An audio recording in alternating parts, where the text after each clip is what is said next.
Okay, so this is the orbicularis oculi. It's the muscles all the way around the eye, including the eyelids right here, right below. It's a circular muscle. We have the orbicularis oris, which is around the mouth, same type of circular muscle. We have the sternocleidomastoid, which is this big long one that goes all the way up back to here, to the temporal bone, all the way down here, and attaches to the sternum. And then we have the patesia, which is the muscle that goes across here. You don't see it, but it attaches the skin of the skin to the neck area, right across here.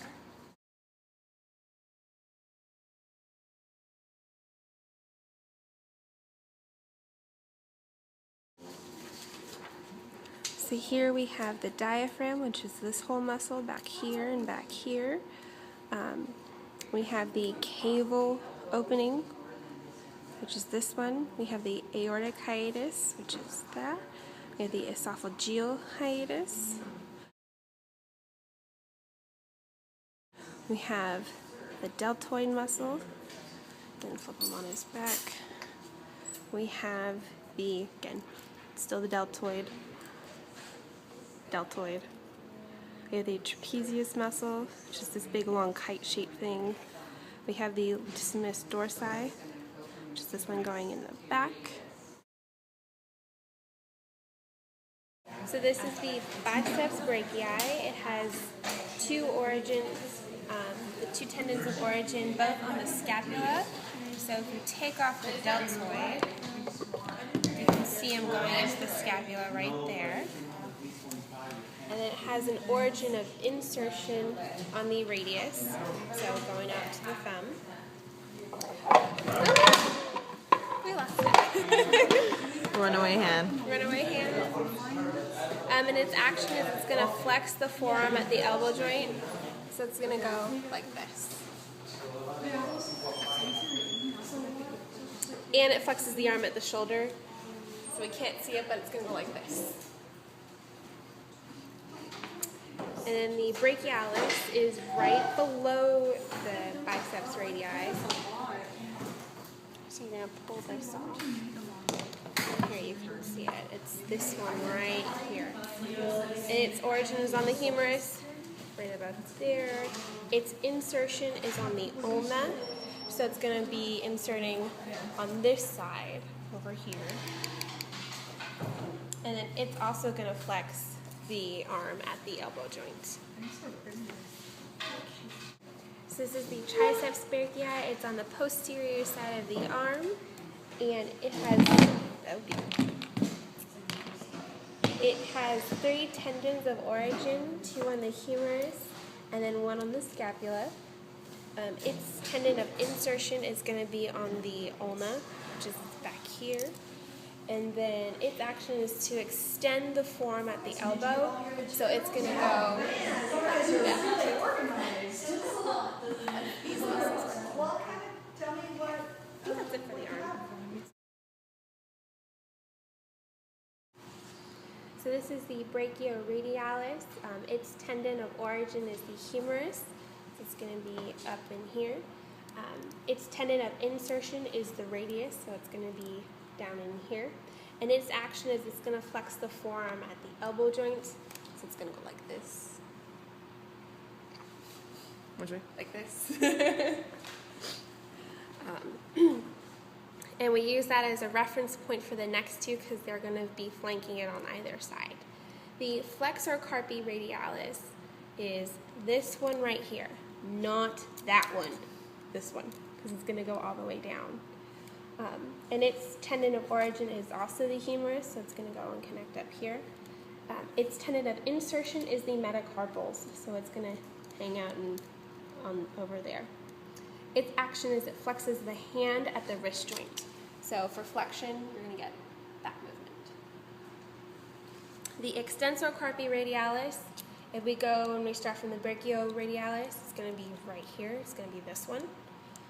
Its tendon of origin is the humerus, so it's going to go back and then insert up there, or originate up there.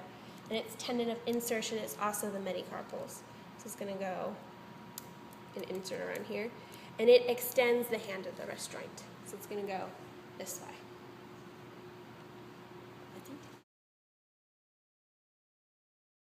Okay. This is the rectus foramis. It's the very front muscle of your thigh, and then its origin is on the ilium of the coxal bone, which is going to be this part right over here. The vastus lateralis is going to be this one right next to it, flanking it. Its origin, unlike this one, is to the femur. The vastus medius is the one right next to it, right over here. Its origin is also the femur. And then below the rectus femoris is the vastus intermedius, right back there. Its origin is also to the femur. All of their tendons of insertion are going to be to the patella, so the little floating bone in the knee, as well as the tibial tuberosity, which is going to be over here. And the action for all of them is to extend the leg at the knee, so it's going to go like this. And then it also flexes the thigh at the hip, but that's only this muscle, the rectus femoris. It's going to flex the thigh at the hips. What it's going to do is it's going to go this way. Okay. I think that's it. So this is the posterior side of the thigh, so it's the back of the thigh. This is the semitendinosus. It's the top muscle. It's going to connect at the tendon of origin at the ischial tuberosity, so it's going to connect down here. And its action is to flex the leg at the knee and extend the thigh at the hip. So what it's going to do is it's going to flex the knee around this way, and it's going to extend at the hip, moving the leg backwards. And the semimembranosus is right below the semitendinosus. It's going to be this part back here. This little guy where the groove is, this one.